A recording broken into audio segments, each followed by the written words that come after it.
Yeah, well, that's what happened to us. My mother was in Florida, so she's many states away from all of us. So, yeah, makes it tough. Welcome to Behind the Pages. Holly LeCraw is with us today. Holly is a novelist, and she's here today to talk about The Half-Brother. This is a story about a young man who is trying to establish roots in the small town where he teaches in a private school. He also is facing an ethical dilemma that threatens to fracture the peaceful life that he has established for himself. Welcome, Holly. Thank you so much for having me. Can you give us a little bit of an overview of the book? Who is the main character and what is he doing in this story? Sure. So the main character is a young man named Charlie Garrett. He is 22, just out of college when the book begins. And he is an Atlanta native. He suffers from a pretty severe case of imposter syndrome, I would say. He was raised by a single mother in Atlanta and, not, sort of clinging to the middle class. And then when he was 12, his mother married a wealthy Atlanta society man from a society family, and his life changed overnight. And so he then began to live a life that he wasn't used to and felt like he didn't really deserve. In the course of that marriage, his half-brother, Nicky, was born, who's 13 years younger. Charlie goes to Harvard under the auspices of his stepfather, another thing he thinks he doesn't really deserve, hasn't earned. And then he decides to teach up in Massachusetts. He decides to stay because, as he says, the only time I'm ever comfortable is with a book in my hand. So, which might sound familiar to possibly a lot of your viewers. Yeah. So he goes to teach. He has no experience at all. It's at a small boarding school in central Massachusetts, but he discovers that he's actually pretty good at it, and teaching really, he realizes, is his vocation. But that's the beginning. Okay. So as the novel opens, he's walking across the campus, and he runs into May, because the setting changes a little, so it starts kind of mid-story, then we move back. So at this point, he runs into May, and she's about to go off for a year abroad in Paris. It's clear to the reader that he has very special feelings for her. At this point in the story, does he know that about himself? He does. He does know that about himself. So May Bankhead is the daughter of the school chaplain. She's a fac brat. She was born and raised at the school, at the Abbott School. Charlie has known her since she was 11 or 12, when he first met her, when he first came to the school as a 22-year-old. And later she's actually in his class when he's teaching English, and she's in his class as a sophomore and then again as a senior. And there is an incident when she's a senior where he sort of slips and calls her by her family nickname, which in the context of how he teaches is this enormous red flag. And that's a longer scene that is later in the book, sort of out of sequence. So he does know, but he's been trying very hard to resist these feelings because he knows they're not appropriate, and they're not. But in the scene that you just mentioned, she's in college and he's 29, so she's 20, he's 29, and so... And she's no longer his student. And she's no longer his student. So, yeah. He mentions her upcoming year abroad, and she expresses some surprise that he even knows about it, since they had communicated for a while but had not really been in communication in a year or two. He tells her, "Oh, well, I hear things." How actively has he been listening for news from her? Oh, that's an interesting question. I mean, I think he's been listening, and since there's not very much of it, he's probably is consciously listening rather hard. But also her father, the chaplain, Preston Bankhead, is a figure Charlie wants to have be important for him. Charlie was, as I mentioned, raised by a single mother. His father died before he was born in the Vietnam War, and he's always been looking for father figures. And his stepfather, Hugh, from Atlanta, was a wonderful man, but he's died. He was an alcoholic. And so when Charlie comes to Abbott, he maybe not consciously, but he is casting around for mentors, for father figures, and he immediately hones in on Preston, who is a fellow Southerner, and seems like a type that he knows and trusts.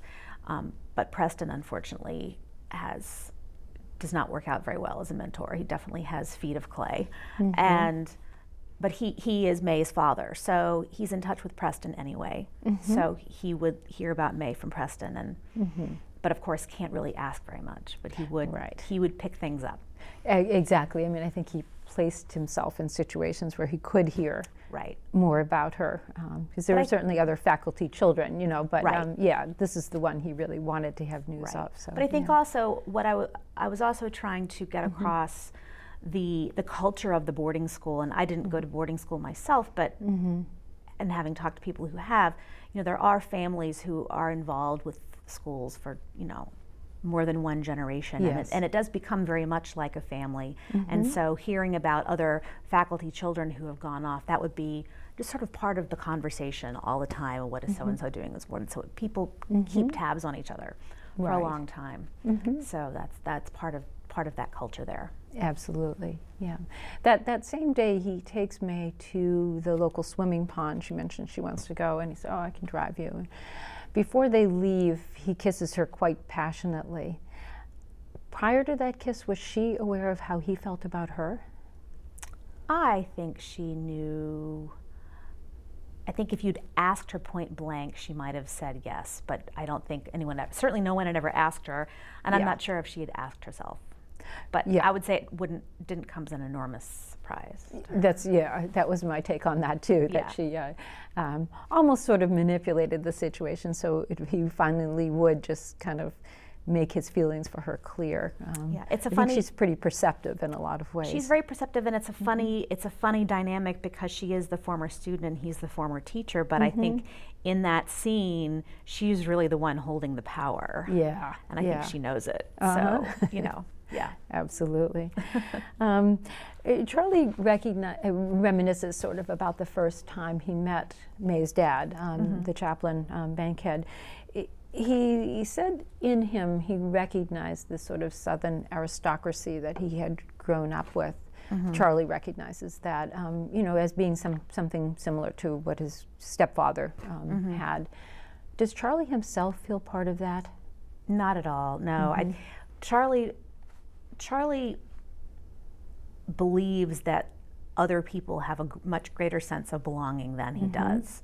That's one of the stories that he tells himself. And one of this group that he grew up among after his mother married his stepfather, they seemed to him so self-assured, so completely settled on who and what they were, that he didn't envy them necessarily, but he found that very attractive. And he likes being in proximity to that, although he doesn't believe that that's something that he is truly a part of. So, yeah, hopefully that answers your question. He, you know, he also, you know, it seems very drawn to the chaplain, to May's dad. You know, as I said, as you said, actually, as a father figure. The very first sermon that he heard from May's father talked about his own childhood. Do you think that's what drew? I mean, they both lost a father or didn't have a father for a certain portion of their lives. Right. I think Preston was already attractive. I mean, when Preston and his whole family. So May is the youngest of these 4 children, and the Bankhead family. Charlie sees them the day that he is interviewing at the Abbott School. They're at a lacrosse game, and he sees them on the sidelines. And the other teacher who's guiding him around points them out and says who they are, but they don't ever actually meet.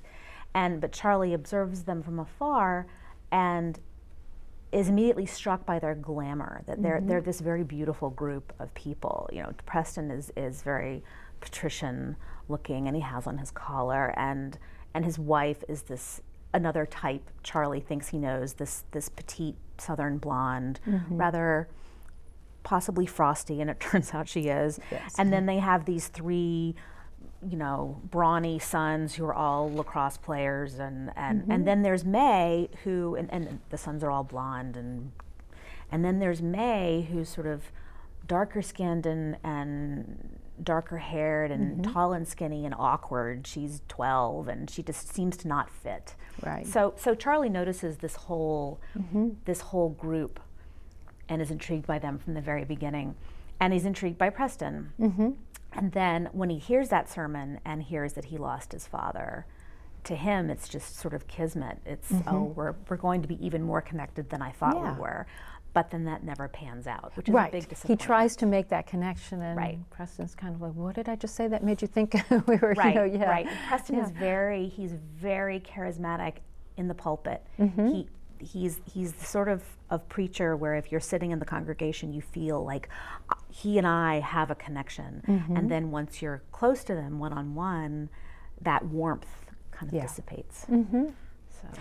You know, that day that you're talking about, when Charlie first laid eyes on the family, he particularly noticed May. Now, of all the other 12 or whatever age, you know, she was at the time, of all the other, you know, faculty children or, you know, family children that were sitting watching the game, why do you think he noticed her? I think because she struck him immediately as an outlier. Yeah. And he's automatically drawn. Yes. Feeling like an outlier himself, he's drawn to them. And I suppose he felt, you know, within the context of her family, if she was an outlier in that family, he is an outlier, and he has this enormous step family in Atlanta who are all these gregarious, happy, somewhat patrician people who, you know, get him into Harvard and things like this, and he doesn't feel like he belongs. So he thinks immediately, it's her own family. Isn't that odd? I mean, she doesn't look that different, but she does. She stands out as the odd duck. Yes. In that family, the only girl, the youngest. And she's sort of sitting apart from them a little bit too. I think physically removes herself a bit from them. But he notices that from the beginning that she seems to have a very strong connection with her father. Much less so with her mother, but with her father, a very strong connection. Yeah. So you know, he also mentions that he never really quite feels that he belongs, and he's trying to sort of redefine himself as a person who should be there in that campus, in that setting. But he also mentions that his younger brother, Nicky, would be completely at home amongst, especially amongst the Bankhead family, pretty much anyone, but particularly with them. If we could ask Charlie to explain the difference, what would he tell us? Between him and Nicky? And his brother, yes, his half-brother. Yeah. Charlie really defines himself in opposition to Nicky. He loves Nicky very much and admires, you know, just adores him as a much older brother would adore a younger brother. But I don't know if he would use the names Cain and Abel, but it is sort of a Cain and Abel situation in that they are very much opposites. And I was very drawn to this idea of opposites and halves, and there is, you know, in Jungian psychology, you have the self is always looking for its completion. You know, the light is looking for the dark, and vice versa. And if you gave Charlie that formulation, he would say, "Well, I'm definitely the dark, and Nicky is the light." And Charlie isn't nearly as odious as he seems to think he is, but he's, you know, he's sort of schlumpy. He's not all that attractive. He's smart, but he thinks he's not brilliant.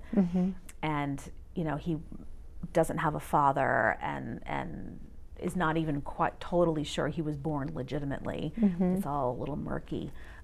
Whereas Nicky was born into this huge family who just was so excited that he was born, and he's ridiculously good looking, and he's very, very smart. And they also even have complementary talents. Charlie is an English teacher. Nicky is almost a genius at math. So they have these complementary talents as well, these mirroring kind of selves. So Charlie is aware of it, but I think he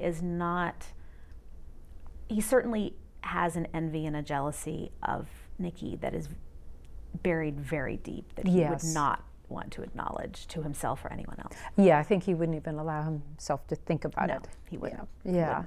So what about Nikki, though? If we asked him, would he say he was that comfortable? In life? In life, yes, in general. Yeah. I think he probably would. He doesn't really think in those terms. He's a very much an in-the-moment sort of person. And I think he's the sort of person it wouldn't occur to him not to be comfortable. He might say, what are you talking about? You know, he's a very, he lives by his gut, I would say. So, and whereas Charlie is constantly examining himself and everyone else, Nikki's just living.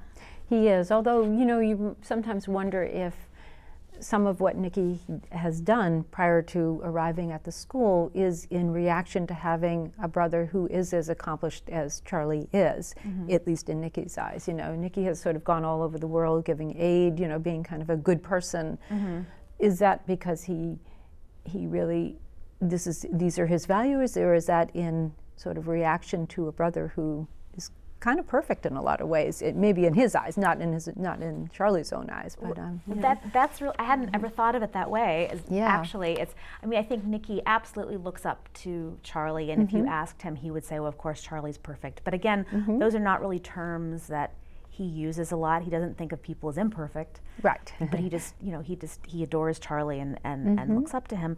I think, so Nikki has worked for an NGO in Haiti and then in Afghanistan, and he probably has PSD from having witnessed an explosion in Afghanistan where children were killed, and it was very traumatic. And so that's part of the reason he's now at Abbott, is that their mother has sort of engineered this safe position for him. He needs to be somewhere, and he needs to be near Charlie and somewhere that's comfortable and safe and where he's not going to get blown up and that's not going to be stressful. But Nikki he sought out these stressful situations, and I think he is a person who, because of his background, he grew up with so much comfort, but I think he also has inner demons that he cannot acknowledge the way Charlie can't acknowledge some other things. And Nikki cannot acknowledge these inner demons, and being in these really extreme situations calms him in a way. It is a distraction from, I won't say voices in his head, he's not schizophrenic, but he needs a distraction, and he wants to living very vividly is what he wants and needs, whereas Charlie is living very, very quietly. So that's another way in which they're opposites. Right. Charlie tells his landlord, just kind of in conversation when he's still renting, that his own father had died in Vietnam before he was born. Then he tells us that this is the story that his mother has always told him. In phrasing it that way, does he believe the story that his mother told him at this point in the story?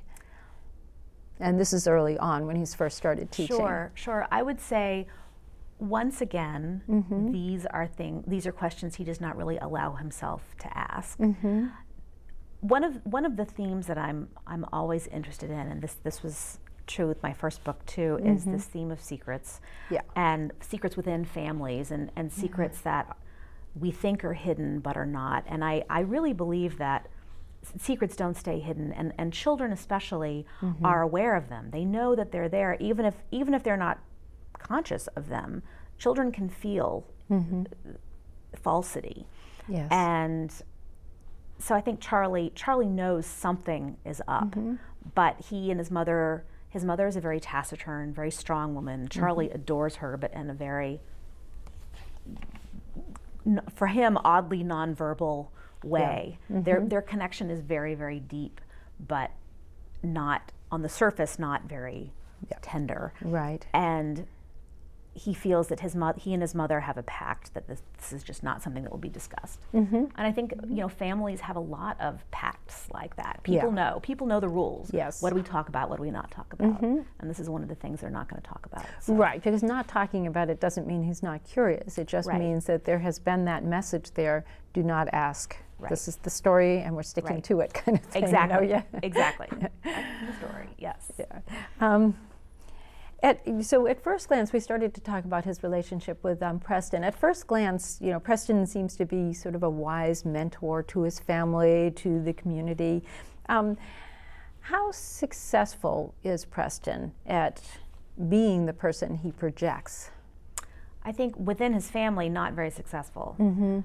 In the larger Abbott community, he is beloved. He gives these wonderful sermons, and he makes himself available to students, and he's very, very good at getting close, but not too close. And if it's in a relationship with someone who's far beneath him, for instance, a student, they're not going to push for that closeness. So they don't really realize that he has this wall up. So he's probably, and I suppose this isn't really in the book, but I would imagine he's better with students than with his own peers. Me too, yeah. He doesn't have a lot of friends on the faculty, although he is this revered figure and figurehead.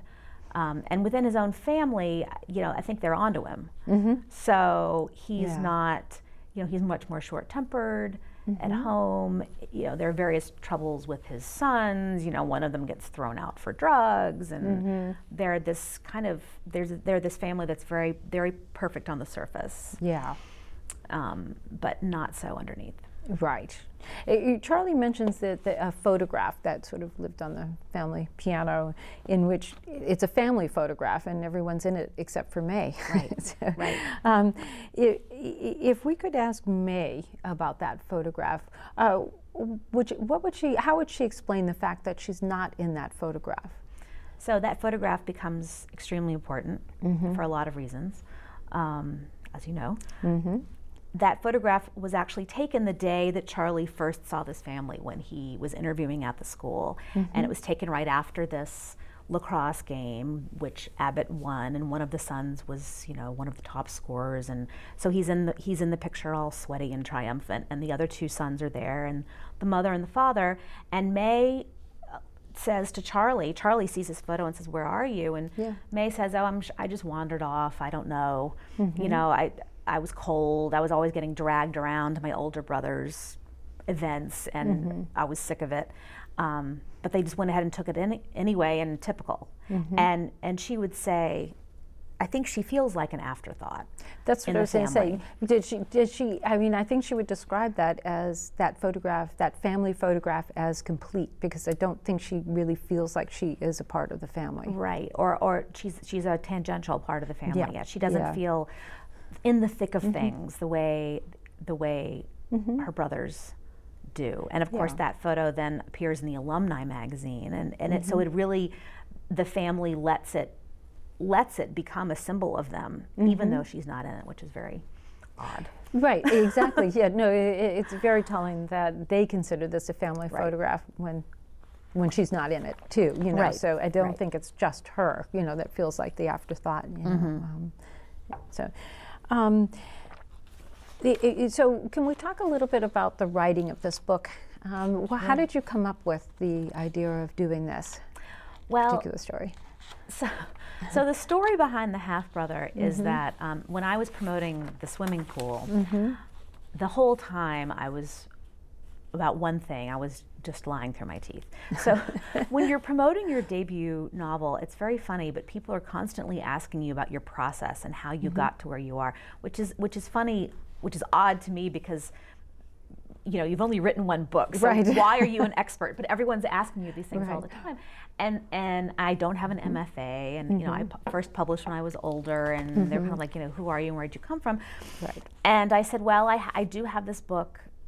This book was my apprenticeship. It's a novel in a drawer, and I worked in it for years and years, and I eventually sent it to a couple agents, and they rejected it, and I'm so glad it wasn't published, and it's going to stay in that drawer, and that's how I learned to do what I do.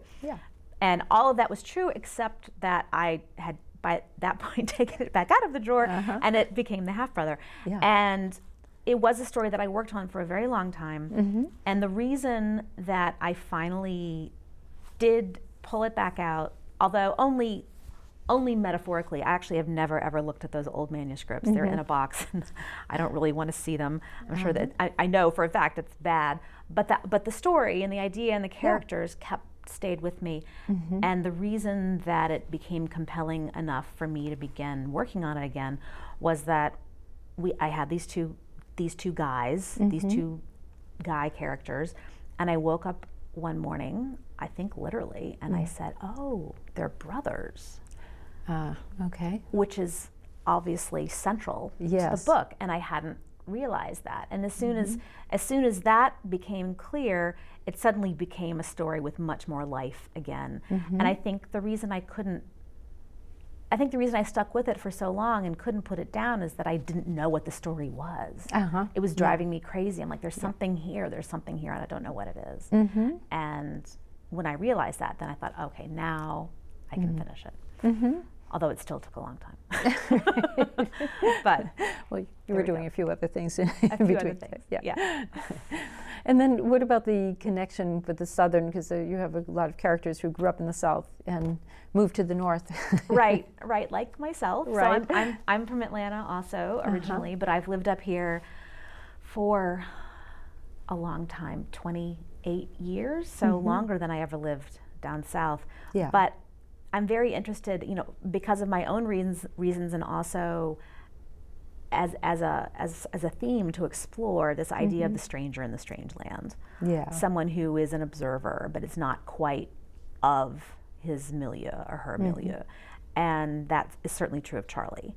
And there were characters in my first book who were from Atlanta, and so I this idea of this somewhat homeless person that's something that keeps resonating with me. And in the new book that I'm working on now, I think once again I've got a Southerner, lost up north, but she's very different from everyone else. But it's something that keeps working for me as a generative idea. So right. Well, of course, you have to write from a perspective you're familiar with as well. So sort of one more question about Charlie regarding his relationship with Preston. Preston is very kind of close. He'll give a lecture, but he won't really have a conversation. He'll play chess, but he won't really relate to another person in that kind of a way. If Charlie could choose to talk to Preston about something, what would it be? What would he want to know about this man? I think he would probably ask him about his past and about his family and about his father, and why did your father leave, and what was it like before that, and what was it like after that. I think he just wants to know all about Preston. He wants information. And because he's trying to figure out how to live his life, and he has these very muddled ideas about his own identity. He believes that everyone else's identity is clearer than his is, and so he's looking for models and looking for, ways to do it. He feels like he's making it up as he goes along. Of course, we all are. Right. But he feels like he's alone in this quest, which is, of course, not true. Right. No, that's what I had thought. I mean, he also is seeing in Preston another man who remade himself, basically, in the way that he feels that he has to sort of make up an identity for himself. He sees somebody who did that pretty successfully too, so at least everyone other than the immediate family, believes him to be the established kind of person that I think Charlie has set out as the ideal for himself as well. Right. And I would say Charlie's not pursuing that. He doesn't want to be a shallow person. No, but he wants very much to be authentic. But he just hasn't decided what that authenticity is, I think. Right. What it's going to look like. Right. And this is the thing about Preston, is that he strikes Charlie first as quite authentic, and then turns out to be the opposite. So. Well, I want to thank you for being with us today. We are unfortunately out of time, so we have to stop our conversation now. Well, thank you so much for having me. Oh, I'm glad to have you here. You have been watching Behind the Pages from the staff of 22 City View. I'm Diane Goshgarian. Yeah, and thank you. That has always went very quickly. But like I said, the book is quite rich with sort of ideas, and even as I'm reading, it's not just the story about sort of boy pursuing girl. It really is.